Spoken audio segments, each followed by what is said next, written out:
কর্পোরেশনে যা চলছে, পৌর কর্পোরেশনে যেগুলো চলছে বাজারে, তা দেখে একটা জমিন সংক্রান্ত ইস্যু, দুর্নীতি ইস্যু, ওটা আজকে না, আমরা বারে বারে যে কথাগুলো বলতাম, আমরা ওই রামকৃষ্ণ মিশনে যখন জমিনের এই ঝামেলা হলো, কিংবা গজলডুবাতে কাদের কাদের কি জমিন আছে, বাইপাসে কাদের জমিন আছে, সেখানে কার নামে তার প্রতিনিধিত্ব করা আছে, এই সময় থেকে আমরা বলছিলাম একটা বড় দুর্নীতি ব্যাপারটা হচ্ছে আমার এই কর্পোরেশনটা হচ্ছে একটা দুর্নীতিবাজের একটা আড্ডা।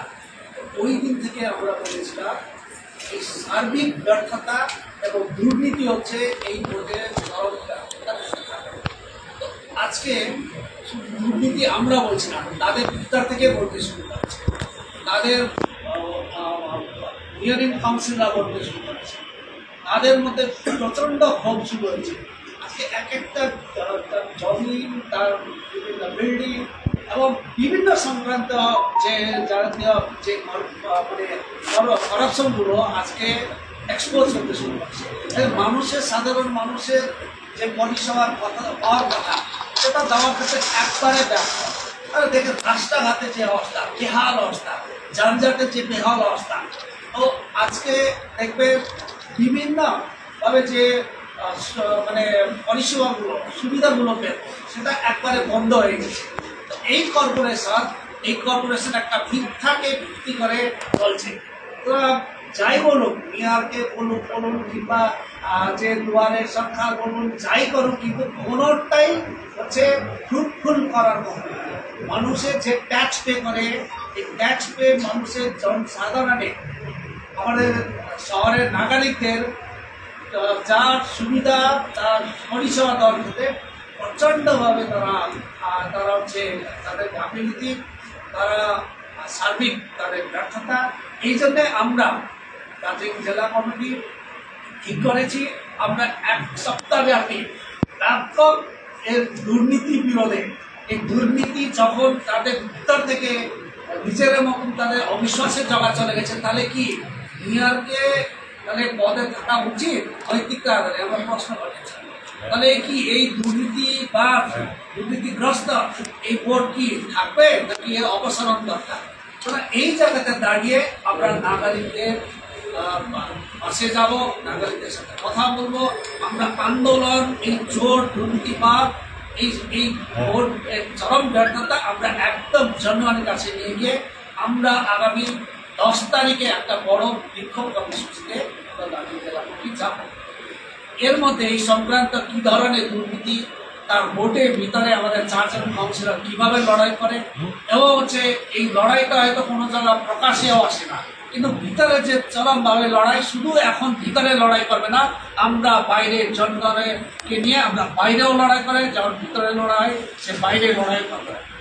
এই হচ্ছে আজকে মূল আমাদের প্রেস কনফারেন্সের এজেন্ডা। এবার আমাদের দলের নেতা, উনি বিস্তারিতভাবে বলবেন।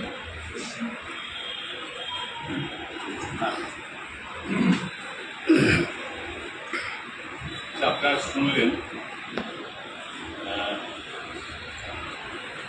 আমরা আজকে যেটা বিশেষভাবে বলতে চাইছি,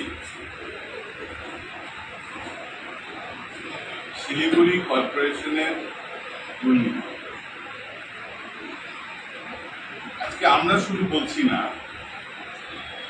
মিডিয়ারা জানে যে শিলিগুড়ি কর্পোরেশন কাউন্সিলরদের বিরুদ্ধে, বোর্ডের বিরুদ্ধে সার্বিকভাবে আজকে দুর্নীতির যে অভিযোগ হচ্ছে, বিরোধী দল হিসাবে আমরা করছি না, সরকারি দলের এমআইসি, সরকারি দলের পুরনো কাউন্সিলর, তারাও পর্যন্ত আজকে মেয়রের ইন্টিগ্রিটি নিয়ে প্রশ্ন করছে বোর্ড মিটিংয়ের মধ্যে অন রেকর্ড। এবং আমি আপনাদের কাছে কতগুলো ঘটনা তুলে ধরতে চাইছি। আমরা শুধু দুর্নীতি করে চিৎকার করছি এটা না, এই দুর্নীতিটা কি ধরনের হচ্ছে সেটা আপনাদের কাছে আমরা বলতে চাইছি, এবং এটা মানুষের কাছেও আমরা বলছি। আপনারা জানেন, লাস্ট বোর্ড মিটিং আমি মেয়রকে বলেছিলাম, আপনি চিঠি দিচ্ছেন না, সরকারের কাছে কর্পোরেশন একটা জমি অ্যামিকেবল সেটেলমেন্টের জন্য আপনি চিঠি পাঠিয়েছেন, চিঠি দিচ্ছেন না, সেই চিঠি আমি বের করব। আমি সেই চিঠি বের করেছি, আমার কাছে আছে। ভোট সবাই দিলেন না, আমি সেই বিষয়টাই প্রথমে আপনাদের কাছে বলতে চাই। সেটা হচ্ছে শিলিগুড়ি পুরসভার 3.6 একর ল্যান্ড, যেটা ডন বস্কো স্কুল থেকে সেবক রোড পর্যন্ত একটা লম্বা ফাড়ি জমি আমাদের আছে। এই জমির পরিমাণ হচ্ছে 3.64 একর। সেই 3.64 একরের মধ্যে একটা পার্ট প্রায় 9 থেকে 10 কাঠা জমি, যেটা সঞ্জয় আগরওয়াল তিনি ক্লেম করছেন এই জমিটা তার বাবা তাকে দিয়েছে। আমি বোর্ড সভায় উইথ ডকুমেন্ট মেয়রের সামনে এটা উপস্থাপনা করেছিলাম। সেটা হচ্ছে এই জমির মালিক হচ্ছে অ্যাবসলিউটলি শিলিগুড়ি মিউনিসিপাল কর্পোরেশন। কারণ শ্যামপ্রদ্যুৎ বোস তারপর থেকে 1955-এ এই জমিটা আমরা কিনি, শিলিগুড়ি মিউনিসিপাল কর্পোরেশন কেনে। 1957-এ আরেকটা প্লট তিনি বিক্রি করেন আরেকজন লোককে, তার নাম হচ্ছে প্রকাশ চন্দ্র চৌধুরী। প্রকাশ চন্দ্র চৌধুরী তার একটা পার্ট ল্যান্ড বিক্রি করে নরসিং দাশগুপ্ত। নরসিং দাশগুপ্ত তার ছেলে সুশীল কুমার আগরওয়ালকে একটা অংশ, ওই 10 কাঠা যেটা আমি বললাম, সেই জমিটা তার ছেলেকে দিয়ে দেয়। সেই ছেলে এখন ক্লেম করছে এই জমিটা আমার জমি। এটা হচ্ছে আমার প্রথম কথা। দ্বিতীয় কথা হচ্ছে, জুন মাসের বোর্ড মিটিংয়ে সে ক্লেম করার পরে মেয়র বা বোর্ড এইটার ব্যাপারে লিগাল ওপিনিয়ন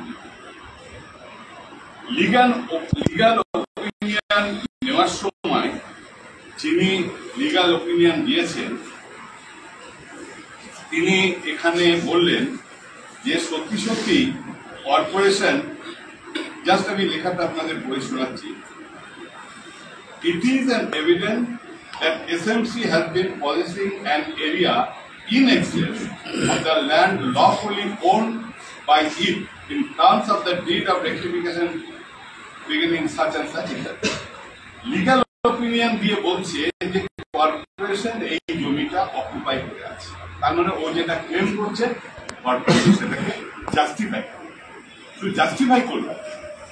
তারপরে corporation principal secretary urban development, দেখুন একটা ল্যান্ড নিয়ে যখন আলোচনা হচ্ছে তখন বোর্ডে এজেন্ডা নিয়ে আলোচনা করে, সেটা হলো না। এমআইসি মিটিং এ কোনো একটু লিখে লিগাল ওপিনিয়ন বলে সেটা গভর্নমেন্টের কাছে লিখে পাঠিয়ে দেওয়া, এই যে সেই প্রিন্সিপাল সেক্রেটারি গেলে আমি সবটা বলছি না, সেটা লিখছে। Written legal opinion has been prepared which supports the corporation title and suggests that the settlement could be considered subject to withdrawal of pending legal proceedings and recording of mutual terms to a formal compromise. আমি এই জায়গাটা বলছি এই কারণে, এই জমিটা নিয়ে কর্পোরেশনের সঙ্গে একাধিক মামলা করেছেন নরসিং দাশগুপ্ত, কোনো মামলায় উনি জেতেন, এখনো আনসেটেলড হয়ে আছে, ওকে মামলা চলছে। সেই রকম একটা অবস্থায় এই জমিটা ওকে দিয়ে একটা অ্যামিকেবল সেটেলমেন্ট করা হোক, এটা কর্পোরেশন গভর্নমেন্টের যিনি প্রিন্সিপাল সেক্রেটারি তার কাছে লিখবে, দেখো আনফর্চুনেট। তাহলে যেটা সাবজুডিস সেটা নিয়ে ওকে সেটেলমেন্টের জন্য গভর্নমেন্টের কাছে লিখলো, আমরা settlement. In view of the above, I seek your guidance and concurrence on whether such a settlement proposal may be entertained, keeping in mind the public interest and potential resumption of development activity on its strategically located municipal land. The legal opinion and supporting documents are enclosed herewith for your kind attention. এবার আমি বলতে চাই, এইটা যখন পাঠালো সেই board মিটিংটা আমরা বয়কট করেছি। আমি থাকলে সেদিনই করতে পারি। সেই মিটিংটা আমরা বয়কট করেছিলাম, কারণ বোর্ড মিটিং আমাদের বলতে দেয়। তারপরে বোর্ড মিটিংয়ে আমি আবার এই দেখলাম, যখন আমি এই লিগাল ওপিনিয়ন নিয়ে এই ডকুমেন্ট সমস্ত কাগজ নিয়ে বোর্ড সভায় আমি করি। বলার পরে তারপরে আর একটা চিঠি ডিস্ট্রিক্ট ম্যাজিস্ট্রেটকে দিল। কেন ডিস্ট্রিক্ট ম্যাজিস্ট্রেটকে দিল? এই যে প্লটটা সার্ভে হয়েছিল, এই প্লটটা কোনো গভর্নমেন্ট আমিনকে দিয়ে সার্ভে হয়নি। কারণ হচ্ছে এই প্লট লেটেস্ট যে এলআর খতিয়ান, সেই এলআর খতিয়ান কর্পোরেশনের নামে রেকর্ড আছে। তাহলে যেটা এলআর খতিয়ান ল্যান্ড ডিপার্টমেন্ট কর্পোরেশন নামে রেকর্ড করছে, সেই জমিটা আর একজন, আমি জানি না সে ল্যান্ড ব্রোকার না প্রমোটার নাকি, তাকে দিয়ে দেওয়ার জন্য গভর্নমেন্টের কাছে সুপারিশ করছে। আর যে জমিটা নিয়ে সুপারিশ করছে সেই জমিটা এখনো আনসেটেলড আছে এবং এটা সাবজুডিস।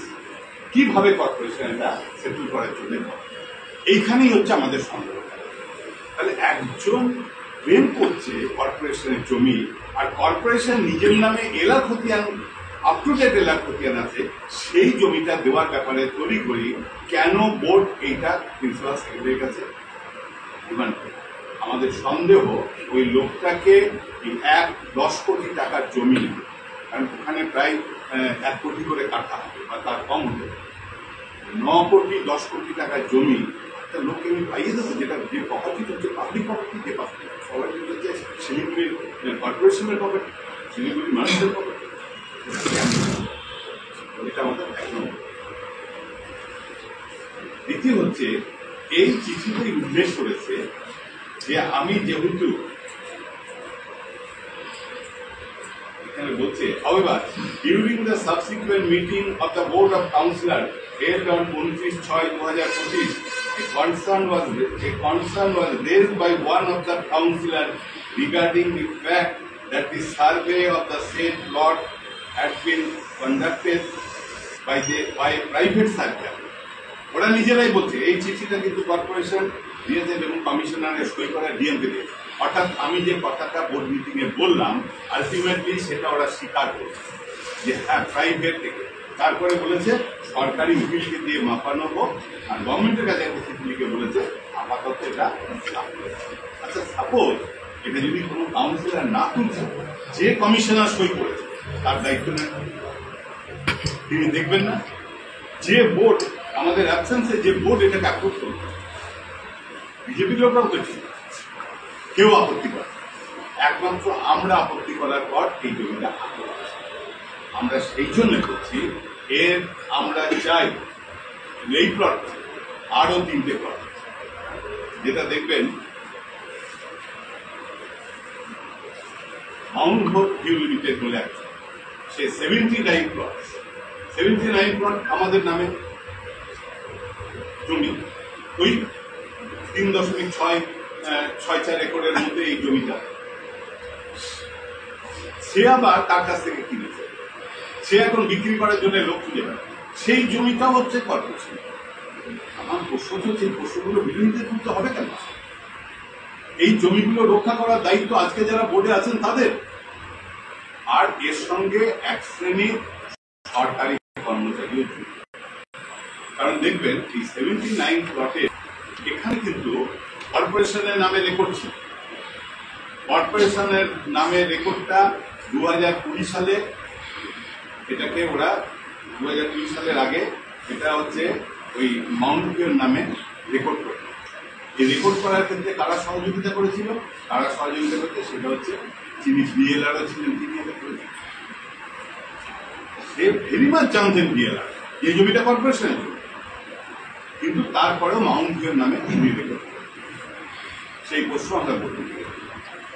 এখানে আমি একটা কথা আপনাদের শুনতে, মাউন্ট ভিউর জমিটা নিয়ে যে মামলাটা চলছে, সেই মামলায়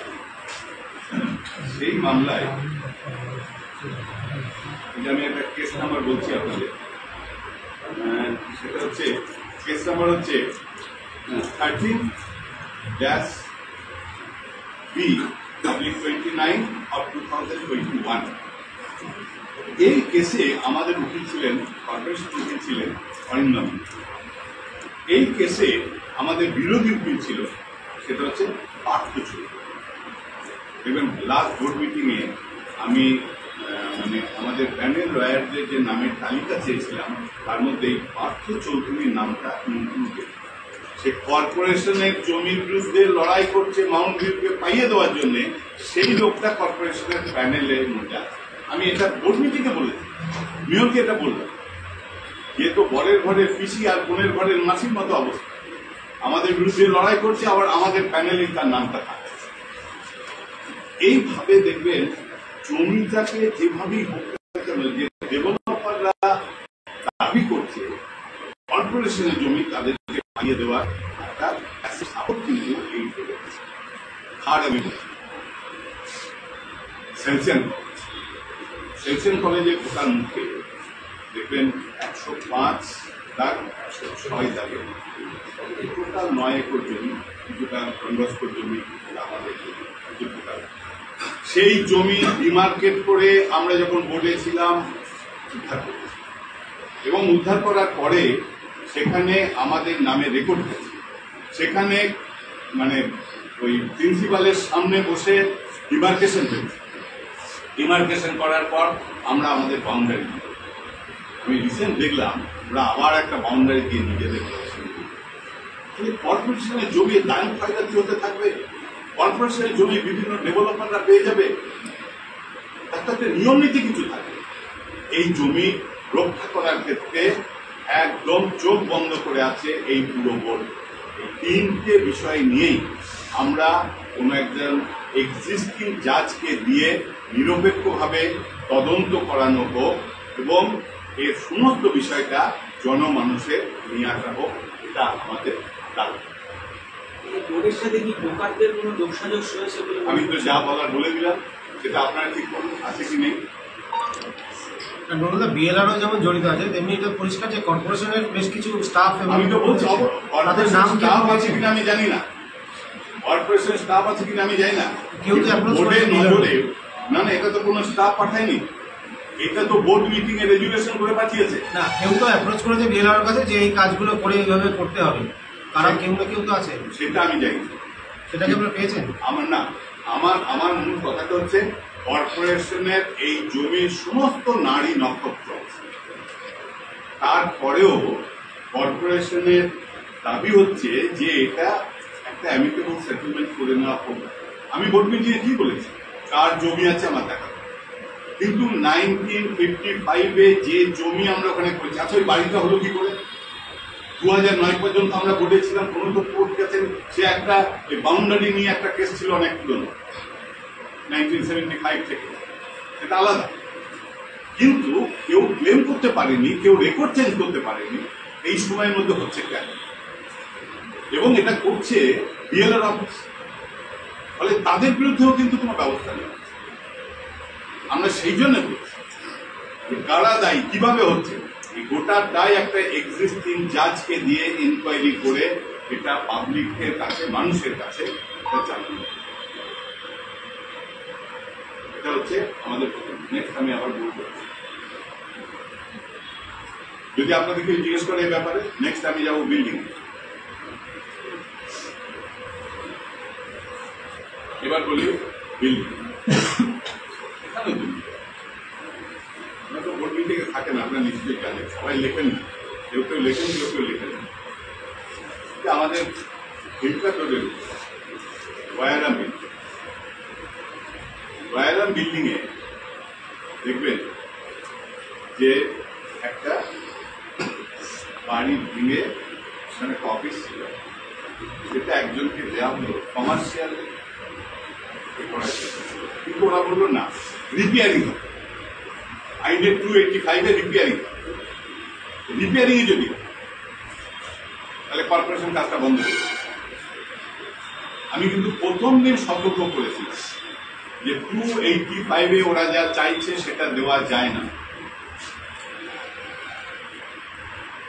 দেখবেন আমার বাড়ি আমি ছবি দিয়ে পাঠিয়েছি, বোর্ড মিটিং এ লাস্ট বোর্ড মিটিং এ বলে, শুধু একটা না, আমি একাধিক বলেছি, প্রায় 7-8টা বিল্ডিং যেটা কর্পোরেশন নোটিশ করেছিল, পুলিশকে রিকুইশন দিয়েছিল, পুলিশ রিকুইশন দেওয়ার পরেও কোনো অজ্ঞাত কারণে সেগুলো ভাঙা বন্ধ।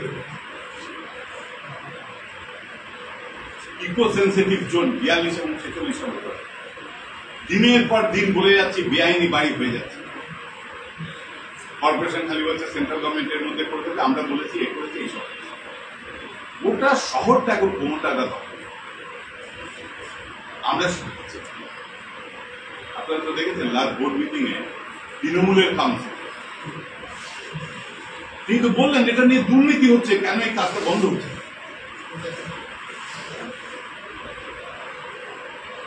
46 নম্বর ওয়ার্ড একটা বাড়ি ভাঙতে গিয়ে না ভেঙে চলে আসে, কেন? কিসের ইন্টারেস্ট, কেন আসে? অভিযোগ। দেখুন, প্রথম অভিযোগ আপনাদের কাগজে বেরোলো, সেটা হচ্ছে কোন কোন কাউন্সিলর তারা অজলডোবায় জমি দখল করে রিসোর্ট বানিয়েছে। পরের বোর্ড মিটিং এ আমি এটা মোশন নিয়ে আসলাম, আমাকে সেই মোশনে উঠতে দেওয়া বলো না, এটা খবরের কাগজে বেরিয়েছে, কাগজ হলো। দ্বিতীয় হচ্ছে দেখবেন আমাদের একজন এমআইসি, তিনি তৃণমূলেই আছেন এখন, তিনি এমআইসিও আছেন এখন, তিনি প্রশ্ন তুললেন যে ভাঙতে গিয়ে ফিরে আসা হলো কেন? কিন্তু ওদের দলে। আবার দেখবেন আপনারা এই প্রমোদনগরে একটা কনস্ট্রাকশন ভাঙতে গিয়ে যখন লোকেরা বাধা দিল এবং তারা অভিযোগ করলো যে কাউন্সিলরের লোক এসে 40,000 টাকা নিয়ে গেছে, আপনাদের সামনে বলেছে, মিডিয়াতে বলেছে। অতীতে যে মেয়র একটা কথা বলেন না, অতীতে এগুলো হয়নি। অতীতে কোনোদিন কোনো কাউন্সিলরের সম্পর্কে, কোনো জমি সম্পর্কে কেউ বলতে পারেনি, সরকারি বিরোধী কারোর সম্বন্ধে তখন বলতে পারেনি 2009 সাল বা তার পরবর্তীতে যে এরা আমার কাছে টাকা ডিমান্ড করেছে। এগুলো হচ্ছে কেন দেখেছে? কালকে একজন কাউন্সিলরের এমআইসি পদ কেড়ে নেওয়া হলো, কেন কেড়ে নেওয়া হলো সেটা বলা হচ্ছে, তো পাবলিকলি বলা উচিত, কিন্তু পাবলিক রিপ্রেজেন্টেটিভ এই ভোটটা চলছে তাদেরকে নিয়ে।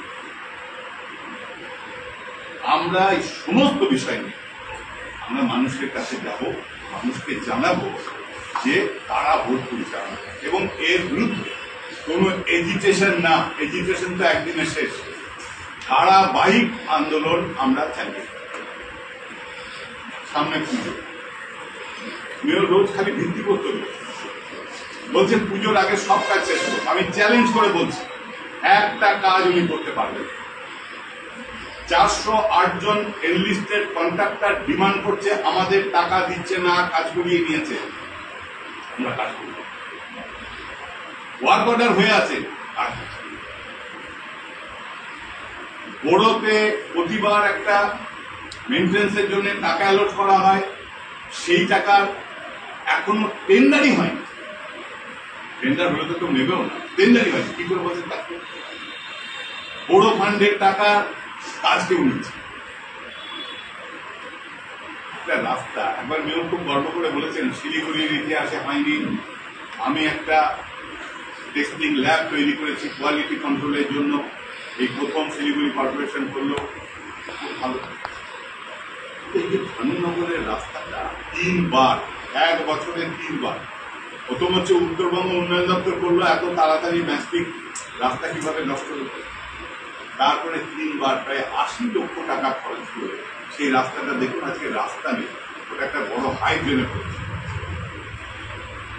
তাহলে আপনার ল্যাবরেটরিতে গেল, কি টেস্ট করলেন আপনি সেই ল্যাবরেটরি?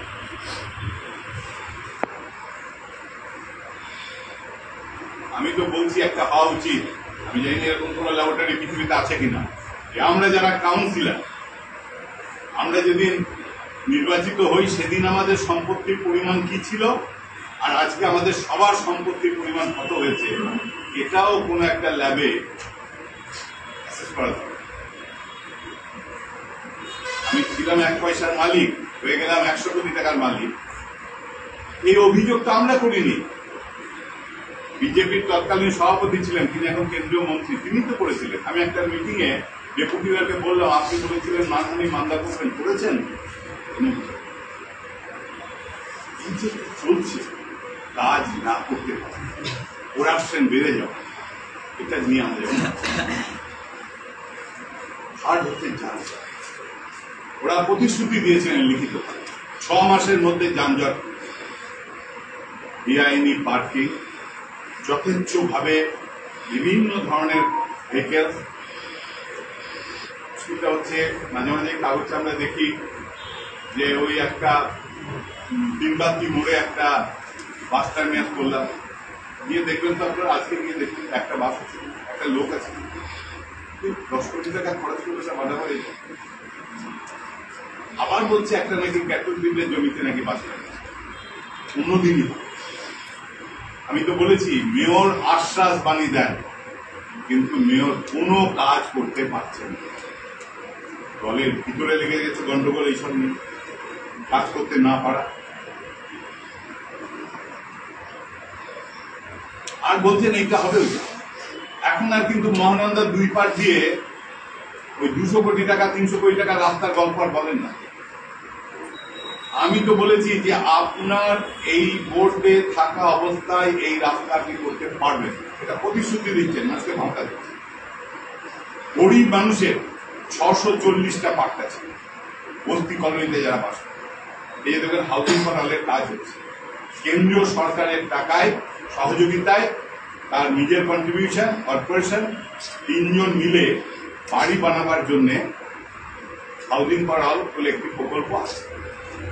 সেই প্রকল্পে মূল শর্তটাই হচ্ছে আপনার 100 কাঠার উপরে জমি আছে। কিন্তু সত্যি যারা বস্তিবাসী গরিব মানুষ, তারা কিন্তু এই সুযোগটা পাচ্ছে। আমরা এর আগে কেন্দ্রীয় সরকারকে বলেছি যে প্রকৃত গরিব মানুষের সুযোগটা পাবে। কিন্তু এই যে 640টা পাঁচটা সিপিএম দেয়নি। 2010 সালে লেফট ফ্রন্ট গভর্নমেন্ট একটা আইন করলো, আইন করে বলল 10 বছর ধরে বসবাস করছে, 6000 টাকা নিচে আয় যে লোকগুলো একটা জমিতে বাস করছে, তাদেরকে 99 বছরের লিজ 2 কাঠা করে জমি দেওয়া। 237টা পরিবারকে আমরা দিলাম। তারপরে আমরা ভোটে থাকলাম না। ভোটে না থাকার পরে আবার একটা অর্ডার আসলো জলপাইগুড়ি এবং দার্জিলিং জেলার এলআর কমিশনার, যিনি এই জমির ব্যাপারে সমস্ত কিছু দেখাশোনা করেন, এলআর কমিশনার এদেরকে পাট্টা দেওয়ার জন্য অর্ডার করে দিলেন। 99 বছরের লিজ মানি নিয়ে না হলো, রেন্ট নিয়ে না হলো। কিন্তু তৃণমূল কংগ্রেসের সরকার 2011 সালে আসার পরে তারা এই গরিব মানুষগুলোকে পাট্টা দেওয়া থেকে বঞ্চিত করে। ভোট আসলে খালি বলে পাট্টা দেবো, পাট্টা দেবো। তাহলে আমাদের দাবি হচ্ছে এই পাট্টাগুলো গেল কোথায়, কেন দেওয়া হলো? আর এটা তো যে সিপিএম এর কোন সেক্রেটারি তো এই পাট্টার জন্য অর্ডার করেনি, এই পাট্টার অর্ডার করেছিল কিন্তু এলআর কমিশনার। এলআর কমিশনার যে পাট্টা দেওয়ার কথা বললো, সেই পাট্টাটা দেওয়া হলো না কেন? আর কুমিরের বাচ্চার মতো ইলেকশন আসলে তখন একটা করে মুখ দেখিয়ে বলা হয় পাট্টা দেবো, একবার বললেন রেলের জমিতে পাট্টা দেবো। এই যে অবস্থাটা তৈরি হয়েছে, দেখবেন বস্তি উন্নয়নের কাজ বন্ধ। অথচ আমাদের বাজেটে বলা আছে, কেন্দ্রীয় আমাদের রাজ্যের আইনে বলা আছে, সেটা হচ্ছে যে টোটাল বাজেটের 25% টাকা গরিব মানুষের জন্য বস্তি এলাকায়। এই সব মিলিয়ে এই যে একটা রাজীব গান্ধী সম্বন্ধে একটা কথা বলেছিল না, লেরকা ফেল, এই লেরকা ফেল। একটা প্রতিশ্রুতি রক্ষা করতে পারছে না, একটা কাজ করতে পারছে না, দুর্নীতি বাড়ছে, বেআইনি নির্মাণ বাড়ছে, শহরটা প্রমোটারদের হাতে চলে গেছে। এবং এর বিরুদ্ধে শিলিগুড়ি অবরুদ্ধ হয়ে গেছে যানজটে, স্থবির হয়ে গেছে যানজটে। যে শহর দিনের পর দিন বাড়ছিল, মানুষ স্লোগান তুলেছিল Siliguri is changing, now Siliguri is changing, but সামনের দিকে না, পিছনের দিকে। শিলিগুড়িটা থমকে, শিলিগুড়ির উন্নয়ন ছিল। এই সার্বিক বিষয় নিয়ে আমরা মানুষের কাছে যাব। আর আগামী 10 তারিখ বেলা 12টার সময় মিছিল করে আমরা কর্পোরেশনের সামনে 3 ঘন্টা আমরা অবস্থান করব। তার আগে আমরা এলাকায় এলাকায় সভা করব এবং ধারাবাহিকভাবে এই সমস্ত কিছুর বিরুদ্ধে আমরা মানুষের মতামত চাইব, জনমত তৈরি করব এবং এই জনমত তৈরির মধ্য দিয়ে মানুষ যা ঠিক করবে সেটাই আমরা মেনে নেব। এই হচ্ছে আমাদের। একটা বিষয় জানতে, এই যে প্রতিবার আমরা যাই ভোট মিটিংয়ে, দেখি যে কখনো দিলীপ ঘোষ চিৎকার করছে, কখনো রঞ্জন শর্মা, দিলীপ বর্মন, কখনো রঞ্জন শর্মা চিৎকার করছে। আপনার কি মনে হয় যে এটা পুরোটাই গোটাপ, যে বিরোধীদের কণ্ঠস্বরটা বন্ধ করার জন্য কিন্তু ওটাই স্থান পায় বিরোধীদের কোনো কিছু স্থান? সেটা হতে পারে, কিন্তু আমি একটা কথা বলছি, হঠাৎ তো অনেক রকমের। কিন্তু আপনি দেখেছেন এই যে আমি ভোট মিটিং এর এটা নিয়ে এসেছি, মেয়রের ইন্টিগ্রিটি নিয়ে প্রশ্ন তুলছে, সততা নিয়ে প্রশ্ন তুলছে, আপনারা দেখেছেন? এটা কিন্তু হঠাৎ না বলে মেয়রের বলা উচিত ছিল, আপনি যেটা বলছেন সব সত্যি না, তাহলে মৌনতা কিন্তু সম্মতি হয়। আমি আপনাকে চোর বলবো আর আপনি চুপ করে থাকবেন, তার মানেটা কি? আপনি অসৎ, আমি আপনাকে বলবো, আপনি চুপ করে থাকবেন, তার মানেটা কি? যদি এই গোটা করে ওরা লাভবান হয় তাহলে এই গোটা হোক। দিলীপ বর্মন তো মিটিং এর মধ্যে বললে আমি বলতাম, বাইরে গিয়ে বলেছে তো মাসতুতো ভাই, কে কার চিন্তিত মাসতুতো ভাই আমরা জানি, এই কথা তো ওরাই বলছে। আপনাদের এই খবরের কাগজে উঠেছে কারা ওই গজলডোবার জমি দখল করে রিসোর্ট বানিয়েছে, কারটা ভাঙা হলো, কার সিঁড়ি ভাঙা হলো। ফলে সমস্ত কাজ মানুষের কাছে আমরা যাব। ডেভেলপমেন্টের নেই, কত কোটি টাকা লোন নিয়েছে জানেন? গভর্নমেন্ট প্রায় 800 কোটি টাকা হয়ে গেল, 8,000 কোটি, 8 লক্ষ কোটি। আর এরা তো দিনের পর লোন নিচ্ছে, লোন নিয়ে করছে দেখুন। আপনাদের নিশ্চয়ই মনে আছে 4 তলা গ্যালারি হবে ওই এর কি বলে স্টেডিয়ামে, কতটা গ্যালারি আপনারা দেখছেন আমি জানি না।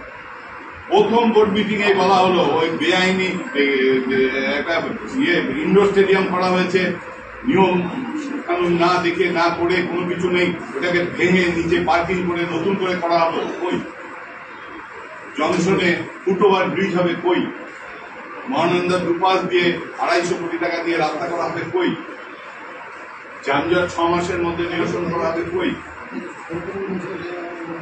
কোন কাজটা করেছে বলতে পারতো?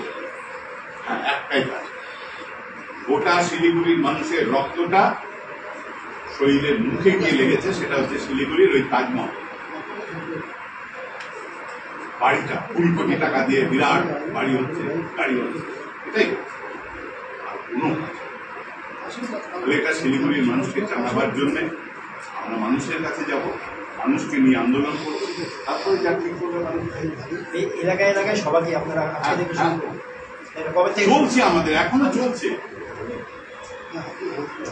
এখনো চলছে, 10 তারিখের পরেও চলবে, এটা ধারাবাহিক হবে। সেখানে প্রাক্তন মেয়রও থাকবে তো, আপনাদের অশোক ভট্টাচার্যরাও থাকবেন তো, সেখানে অশোক বাবুরাও থাকবেন তো? আমাদের কে থাকবে না